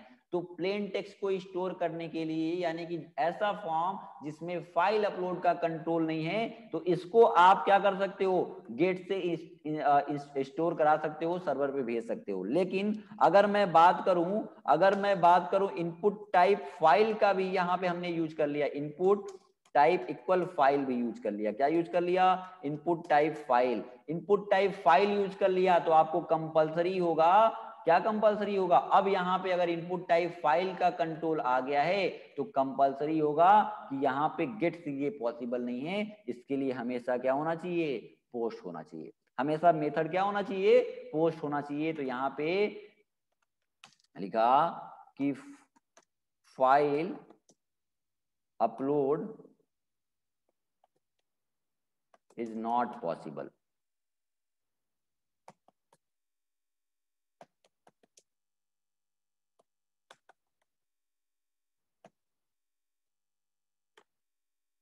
ठीक है, तो यहां पे इससे आप फाइल अपलोड नहीं कर सकते हो, लेकिन यहां से फाइल अपलोड आप कर सकते हो। फाइल अपलोड इज पॉसिबल, है ना। यानी कि गेट से आप फाइल अपलोड को नहीं करा सकते हो, हमेशा अगर फाइल अपलोड करना है तो हमेशा मेथड की वैल्यू पोस्ट होनी चाहिए। तो डिफरेंस आपने देखा कि ये लेस सिक्योर है, इसमें यूआरएल लेंथ लिमिट कितना होता है, इसमें यूआरएल गेट में यूआरएल लेंथ लिमिट होता है 2048 कैरेक्टर, और यहाँ पे पोस्ट में नो यूआरएल लेंथ लिमिट। यहाँ पे फाइल अपलोड अगर करना है तो यहाँ पे गेट से नहीं कर सकते हो, यानी कि ऐसा फॉर्म बनाया हो जिसमें फाइल अपलोड का कंट्रोल्स है, तो वहां पे आप हमेशा मेथड की वैल्यू पोस्ट रखनी पड़ेगी। अब हम लोग बात करते हैं, ये समझ आया, इतना समझ आया आपको, बताओ। अब ईएनसी टाइप पे आते हैं, ठीक है, इतना समझ आया आपको। अब आते हैं ईएनसी टाइप पे, तो यहाँ पे आए ईएनसी टाइप। ईएनसी टाइप, अगर आप ईएनसी टाइप डिफाइन नहीं करते हो तो इसकी वैल्यू, अब देखो फाइल अपलोड के लिए दो चीजें जरूरी होती हैं। फाइल अपलोड करना है तो केवल ऐसा नहीं है कि केवल आपने कर दिया मेथड की वैल्यू पोस्ट तो फाइल अपलोड हो जाएगा। उसके लिए आपको फाइल अपलोड के लिए दो चीजें मैंडेटरी होती हैं। पहला तो आपको क्या करना है कि मेथड की वैल्यू पोस्ट होनी चाहिए, और बाय डिफॉल्ट ईएनसी टाइप की वैल्यू क्या होती है, text slash plain, text slash plain, यानी कि प्लेन टेक्स्ट होता है। क्या होता है, प्लेन टेक्स्ट होता है, यानी कि ऐसा फॉर्म जिसमें आप क्या करते हो, फाइल अपलोड का कंट्रोल नहीं है। अगर ऐसा फॉर्म जिसमें फाइल अपलोड का कंट्रोल नहीं है तो यहाँ पे बाय डिफॉल्ट ईएनसी टाइप की वैल्यू क्या होती है, टेक्स्ट स्लैश प्लेन होती है। यानी कि आप इसको डिफाइन करो या ना करो उससे कोई प्रॉब्लम नहीं आने वाला है ना, क्योंकि आपका जो ये फॉर्म है इससे आप क्या स्टोर करा रहे हो, क्योंकि फाइल अपलोड का कंट्रोल नहीं है तो प्लेन टेक्स्ट को आप डेटाबेस में स्टोर कराना चाहते हो, तो इसकी बाय डिफॉल्ट वैल्यू क्या होती है, टेक्स्ट स्लैश प्लेन, है ना। लेकिन अगर आपको क्या करना है कि मल्टीपल आप चाहते हो कि टेक्स्ट को भी हमें प्लेन टेक्स्ट को भी इनपुट करा पाए और फाइल इनपुट टाइप फाइल को भी हम सर्वर पे भेज पाए, तो उसके लिए आपको लिखना पड़ता है बाय डिफॉल्ट इसकी वैल्यू होती है। देखो, और ये सारी चीजें मैं बता रहा हूं ना कि ईएनसी टाइप में कितने बाय डिफॉल्ट वैल्यू क्या होते हैं, फाइल अपलोड करने के लिए वैल्यू क्या होते हैं, तो ये सारी चीजें भी पूछी जा सकती है कि ईएनसी टाइप के बाय डिफॉल्ट वैल्यू क्या होती है, क्वेश्चन यानी कि जो आपका टेस्ट होगा यानी कि उसमें कितने वैल्यू पास हो सकते हैं, है ना। तो ये इस टाइप के क्वेश्चन आपके बन सकते हैं, तो आप चीजों को नोट किया करो और टेस्ट से पहले आप उसको एक बार पढ़ना, है ना, सारी चीजें। तो क्या लिखना पड़ता है, multi part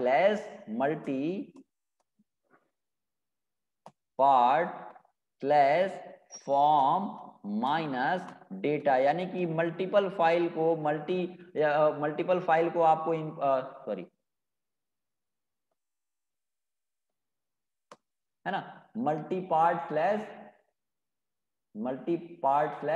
form minus data.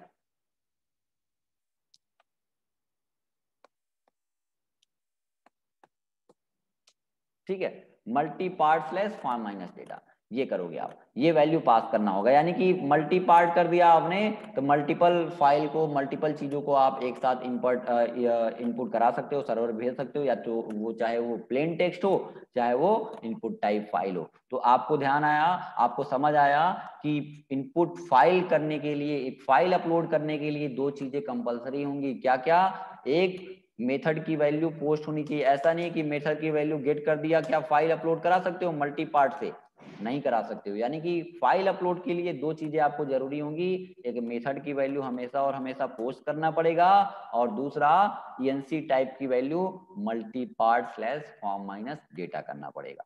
ठीक है, समझ आया, साउंड नहीं आ रहा है।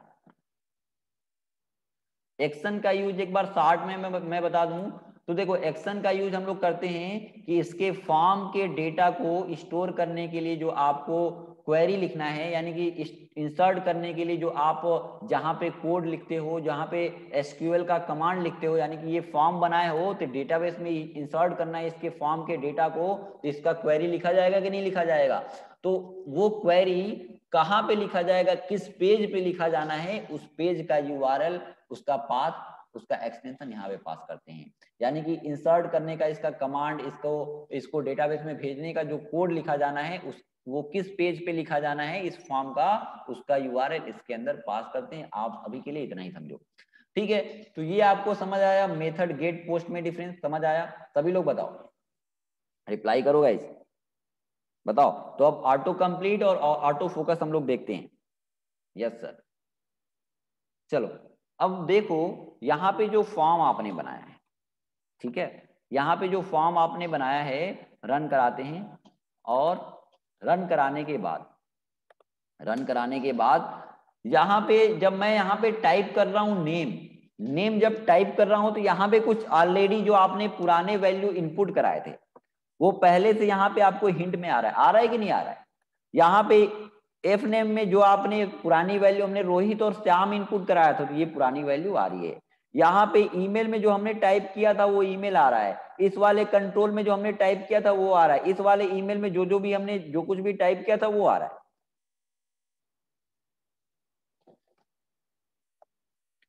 यूआरएल लेंथ हाइड, कैसे हाइड कहां से करेंगे, उसके लिए इनक्रिप्ट किया जाता है, इंक्रिप्शन डिक्रिप्शन आपको बताया जाएगा आगे, ठीक है। इनक्रिप्ट किया जाता है उसके लिए, हाइड करने के लिए। सर पुराना वैल्यू क्यों दिखता है, हाँ पुराना वैल्यू दिखता है क्योंकि ये कुकीज में जाके, ब्राउजर के कुकीज में जाके स्टोर हो जाता है, ठीक है, ब्राउजर के हिस्ट्री में जाके ये सेव हो जाता है, इसलिए ये दिखता है। आप ब्राउजर की हिस्ट्री को डिलीट कर लो यहाँ से तो नहीं दिखेगा। तो ये ब्राउजर की बातें हैं, तो ब्राउजर के कुकीज में हिस्ट्री में जाके ये स्टोर हो जाता है। तो क्या करना है कि इसको ऑटो कंप्लीशन को रोकना है, इसके ऑटो, सर पुराना वैल्यू की, अच्छा ठीक है, ये तो ठीक है। और यूआरएल लेंथ को हाइड करने के लिए एक तरीका है कि मेथड की वैल्यू पोस्ट कर लो, एक मैंने बताया, या तो आपको हाइड करने के लिए आप हाइड तो नहीं होगा, आप उसको इंक्रिप्ट करके डिक्रिप्ट करके आप दूसरा नाम दे सकते हो, ठीक है। तो इंक्रिप्शन डिक्रिप्शन आपको आगे बताया जाएगा। तो यहाँ पे हमने बनाया, अब देखो यहाँ पे जो हिंट आ रहे हैं, हिंट को हम चाहते हैं कि ये जो ऑटो कंप्लीशन के कुछ ऑप्शंस आ रहे हैं, जो पुरानी वैल्यू आपने इनपुट उसमें कराया था वो आ रहा है, उसको आप वो ऑप्शन नहीं देना चाहते हो। क्या करना चाहते हो, हमने मेथड की वैल्यू पोस्ट कर लिया, उसको हटाना चाहते हो, जो जो ऑटो कंप्लीट यानी कि कुछ आपको हिंट्स मिल रहे थे वो आप चाहते हो कि ना आए, तो उसके लिए आप लिखोगे ऑटो कंप्लीट, क्या लिखोगे, auto complete equal by default क्या होता है, ये ऑन होता है। ऑटो कंप्लीट बाय डिफॉल्ट ये क्या होता है, ऑन होता है। इसको आपको कर देना है ऑफ। क्या कर देना है, ऑफ। तो अगर फॉर्म में करते हो, अगर आपने ऑटो कंप्लीट ऑफ किया किसमें, फॉर्म में किया है, तो पूरे फॉर्म के अंदर जितने कंट्रोल्स होंगे, पूरे फॉर्म के अंदर जितने कंट्रोल्स होंगे, सब में वो पुरानी वैल्यू जो आपने इंटर कराया है हिंट नहीं आएगा। देखो मैंने ऑटो कंप्लीट को ऑफ कर दिया है, और देखो यहाँ पे जो आपके ऑप्शंस आ रहे थे, अब मैं टाइप कर रहा हूं, नहीं आ रहा है। आ रहा है क्या, नहीं आ रहा है। ईमेल में भी नहीं आ रहा है, इस ईमेल में भी नहीं आ रहा है, एफनेम में भी नहीं आ रहा है, ईमेल में भी नहीं आ रहा है, पासवर्ड में भी नहीं आ रहा है ना। ऑटो कंप्लीट ऑफ कर दिया। लेकिन अगर इसी को मैं बाय डिफॉल्ट, इसकी वैल्यू क्या होती है, ऑन होती है, ऑन कर दिया, तो फिर से देखो, फिर से देखो आ गया। मैंने रन कराया और देख आने लगा। तो बाय डिफॉल्ट इसकी वैल्यू क्या होती है गाइस, ऑन होती है, ऑफ कर दिया। अब इससे तो क्या हो गया है, आपने फॉर्म पे आपने आपने क्या किया है, फॉर्म पे डिफाइन किया है। तो पूरे फॉर्म के अंदर जितने कंट्रोल्स हैं, सब पे ये वो जो कुकीज की वैल्यू, यानी कि जो आपको हिंट्स मिल रहे थे, जो पुरानी वैल्यू आपने इंटर कराया था, ऑटो कंप्लीशन के जो ऑप्शंस आ रहे थे, वो हट गया पूरे फॉर्म का।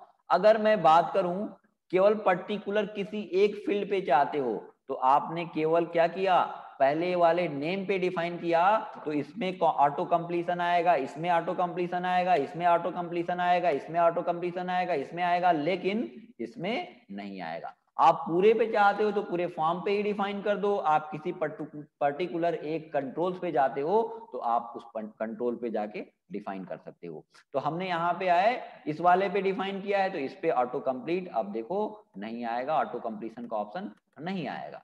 मैंने रन कराया, क्या इस पे आएगा, देखो इस पे नहीं आ रहा है, इस पे नहीं आ रहा है, लेकिन इस पे आ रहा है, आ रहा है, इस पे आ रहा है, इस पे आ रहा है, इस पे आ रहा है, इस पे आ रहा है, आ रहा है ना। तो पासवर्ड पे तो वैसे भी नहीं आता है, उस पे बाय डिफॉल्ट ऑफ ही होता है पासवर्ड पे। तो ठीक है, ये समझ आया, ऑटो कंप्लीट, बताओ, ऑटो कंप्लीट आया। अब ऑटो फोकस देख लेते हैं, ठीक है ना। क्या देख लेते हैं, ऑटो फोकस। देखो ऑटो फोकस का हम लोग यूज करते हैं, रिफ्रेश करते हैं, ऑटो फोकस का यूज करते हैं यूजर को पेज के लोड होते ही कहां पे फोकस कराना है, उसके लिए आप ऑटो फोकस का यूज करते हो। देखो ये इसको बहुत ज्यादा डिफाइन करने की जरूरत नहीं है, आप इसको डायरेक्टली हम लोग प्रैक्टिकल में ही देखते हैं सारी चीजें, क्योंकि बहुत सारी चीजें हम लोग को पढ़ना है, बहुत सारा कुछ अभी बचा हुआ है जो कि कोर्स कंप्लीट करना है आपका। अभी CSS पूरा बचा है, जो कि अभी बेसिक HTML चल रहा है। अभी CSS जब आप यूज करोगे ना, तो अभी आपको जो फॉर्म दिया गया था, बहुत उसकी डिजाइनिंग अच्छी नहीं थी, बिल्कुल बेसिक फॉर्म आपको HTML से आपने बनाया था। लेकिन जब कल से CSS आप स्टार्ट करोगे, तो जैसा फॉर्म ये सब आप देख रहे हो, सेम ऐसा फॉर्म बना पाओगे, है ना। डिजाइनिंग करते करते आपको आएगा। आप जो लॉगिन फॉर्म अपना पैनल लॉगिन करते हो, वहां पे भी लॉगिन फॉर्म देखा होगा, वो भी आपको टास्क में मिलेगा, सेम वैसा बनाना होगा। तो वो सारी चीजें आप बनाओगे, लेकिन उसके लिए CSS आपको आना चाहिए। तो ये आपने देखा कि ऑटो कंप्लीट। अब हम लोग देखते हैं ऑटो फोकस। ऑटो फोकस का यूज करते हैं कि अगर मैं पेज को हाँ देखो रन कराया और पेज को तो देखो पेज जब लोड हो रहा है, तो यूजर को हमको स्क्रीन पे कहां पे फोकस कराना है, इसके लिए हम लोग ऑटो फोकस का यूज करते हैं। अगर मैं बात करूं कि ये पेज लोड हुआ, तो आपका कर्सर कहीं पे भी ब्लिंक कर रहा है, कहीं पे भी आप फोकस हो नहीं, लेकिन मैं किसी एक कंट्रोल में फोकस होता हूं। मैं यहाँ पे इसी में मैंने चलो कर दिया, यहाँ पे एक हमने यूज किया, अभी देखो एग्जांपल हमने कर दिया ऑटो ऑटो फोकस, हमने लिख दिया यहाँ पे ऑटो फोकस। क्या लिखा, ऑटो फोकस लिखा, और ऑटो फोकस लिखने के बाद हमने यहाँ पे रिफ्रेश किया। अभी रिफ्रेश नहीं किया, अभी देखो हमने रिफ्रेश नहीं किया है, तो अभी रिफ्रेश नहीं किया है, तो आपका कंट्रोल्स यानी कि कंट्रोल्स कहाँ पे कहीं है, नहीं है। लेकिन मैं पेज को जैसे ही रिफ्रेश करता हूं, देखो चेंजेस देखना, आपका ऑटोमेटिक जो कर्सर है कहाँ पे फोकस हो, आप देखो मैंने पेज को रिफ्रेश किया, पेज को रिफ्रेश किया, आपने पासवर्ड में क्या लगाया था, पासवर्ड में लगाया था ऑटो फोकस।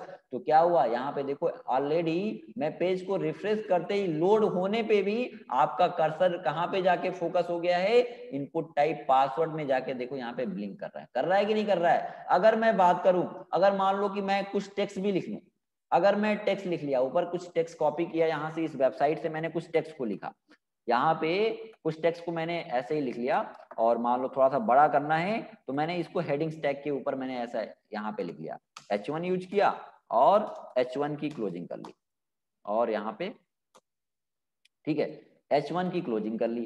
ठीक है, अब फिर से हमने यहाँ पे ऑटो फोकस हटाया, यहाँ पे ऑटो फोकस मैंने हटा दिया, और पेज को रन करता हूँ, रन किया, रन कराया यहाँ पे। अब पेज को रन जब कर रहे हो तो आप टॉप में फोकस हो कि नहीं, अभी तो केवल टॉप में हो, आप धीरे धीरे करके आप नीचे फॉर्म अगर बनना चाहते हो तो यहाँ पे आ सकते हो, भर सकते हो। लेकिन हम चाहते हैं कि जैसे ही पेज लोड हो, जैसे ही पेज लोड हो हम इस कंट्रोल पे डायरेक्ट आ जाए, हमको स्क्रॉल ना करना पड़े, डायरेक्ट हम यहाँ पे पेज के लोड होने पे यहीं पे हम डायरेक्ट फोकस हो, यानी कि यहीं आए आप। तो उसके लिए आप अभी देखो क्या हो रहा है कि आप क्या कर रहे हो, आप पेज को रिफ्रेश कर रहे हो तो टॉप में आपका ये पूरा पेज ओपन हो रहा है। मैंने इसको रन कराया, फिर से क्लोज कर लेता हूं, अभी तो फोकस हो गए हो, इसको बाहर आना पड़ेगा, और फिर से पेज को रन कराया, देखो क्लोज कर लिया, फिर से मैं इसको रन करा लेता हूं एक बार, रन कराया तो देखो अभी टॉप में हो और स्क्रॉल करके नीचे आ रहे हो। लेकिन हम चाहते हैं कि डायरेक्टली यूजर को पेज लोड होने पे कहां पे फोकस होना है, हम चाहते हैं कि पासवर्ड वाले फील्ड पे, या तो हमको इनपुट टाइप मेल वाले फील्ड पे यूजर को फोकस कराना है, तो आप लिखोगे, लेकिन ध्यान रहे एक पूरे वेब पेज में एक ही ऑटो फोकस आप यूज कर सकते हो, यूजर को एक साथ दो जगह फोकस नहीं करा सकते हो, आप पूरे वेब पेज में एक ही ऑटो फोकस आप यूज कर सकते हो, है ना। और मान लो कि दो कंट्रोल पे आपने यूज किया, इस पे भी ऑटो फोकस यूज किया है और इस पे भी ऑटो फोकस यूज किया है, तो लास्ट वाला अप्लाई होगा, पहला वाला अप्लाई नहीं होगा।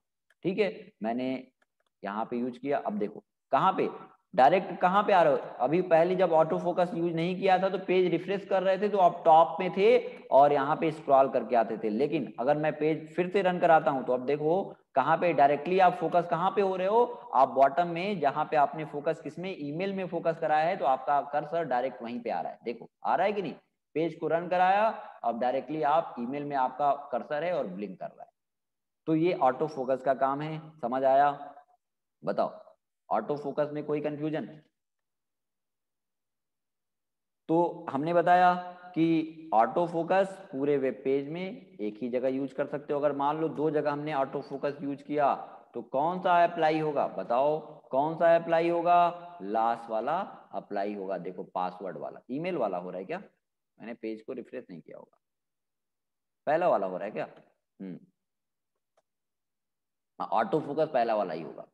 ठीक है, ऑटो फोकस पहला वाला ही होगा, लास्ट वाला नहीं होगा, यानी कि आप 10 यूज करो लेकिन वो अप्लाई कौन सा होगा, पहला वाला। ठीक है, तो ऐसे हम लोगों ने, रिप्लाई करो, समझ आया सबको।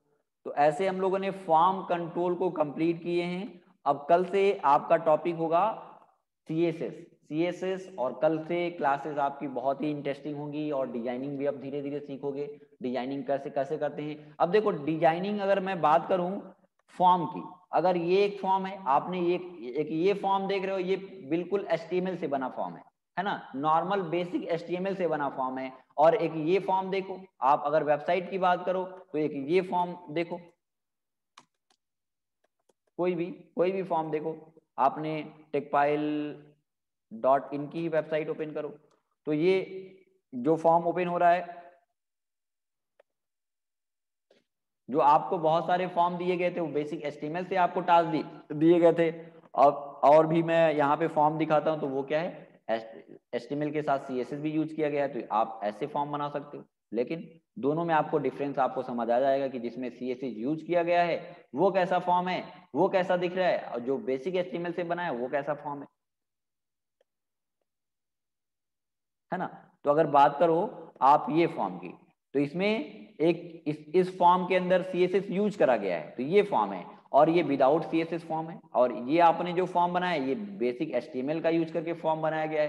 तो ये फॉर्म कितना अट्रैक्टिव है, कितना डिजाइनिंग इसमें, इसमें कलर जो देना है, कितनी हाइट सेट करनी है, कितनी विड्थ सेट करनी है, बटन का कलर कैसा देना है, तो ये एक CSS का यूज करके फॉर्म बनाया गया है और ये विदाउट CSS का यूज करके बनाया गया है।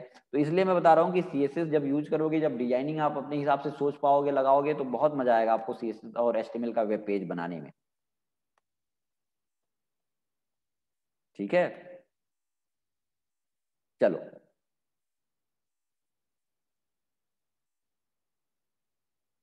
और इसमें मैंने आपको बहुत सारे ऐसे HTML में टैग्स बताए हैं, एट्रीब्यूट्स बताए हैं जो कि HTML5 के हैं। जैसे ये क्या है, ऑटो कंप्लीट है, ऑटो फोकस है, आपको मैंने बताया था input type URL, input type colour, input type week, input type date time local, input type date, ये सब कुछ क्या है, ये HTML5 के कंट्रोल्स हैं, है ना। तो ये एडवांस ही हैं। बाकी बहुत सारी चीजें अभी पैटर्न वगैरह बताऊंगा, इसमें पैटर्न एट्रीब्यूट बताऊंगा, तो बहुत सारी चीजें आपको नई ही सीखने को मिल रही होंगी। क्यों? ठीक है। टेकपाइल की वेबसाइट बनी है, एक बनी है PHP लारावेल पे, एक बनी है .NET MVC पे, है ना। ठीक है, चलो, फिर आज के लिए हम लोग इतना ही रखते हैं। और ठीक है, टास्क जो दिया जाएगा, पुराना टास्क आप लोगों ने किया, एसएस लेना है किसका? अच्छा, एसएस लेना है, किस पेज का एसएस लेना है? हाँ, इसका एसएस ले लो, चलो एसएस ले लो भाई। हम्म,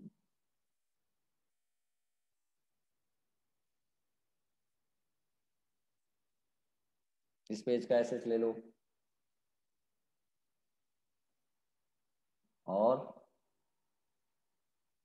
हाँ, इसका ले लो, मेन कोड तो यही है, आप ऊपर एसएस लेने की कोई जरूरत नहीं है, हेड सेक्शन बॉडी सेक्शन बना सकते हो। इसका एसएस ले लो, और ये तो नॉर्मल बताया था, इसका एसएस ले लो।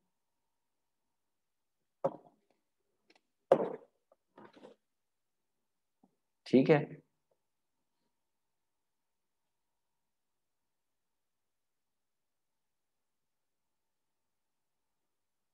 सर, जो कल क्लास ENC टाइप की बाय डिफॉल्ट होती है, वैल्यू होती है प्लेन से टेक्स्ट स्लैश प्लेन, है ना, 1 उपासना।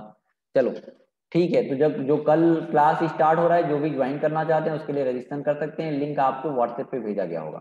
बाकी और कोई कंफ्यूजन है तो आप कॉल कर सकते हो, पूछ सकते हो। ठीक है, चलो। सर स्पेस के लिए देखो, मैसेज ऊपर चला जाता है, अभी पढ़ रहा था मैं। स्पेस के लिए N% NBSP यूज कर सकते हो। ओके, चलो, फिर आज की क्लास के लिए thank you. Okay, bye bye, take care.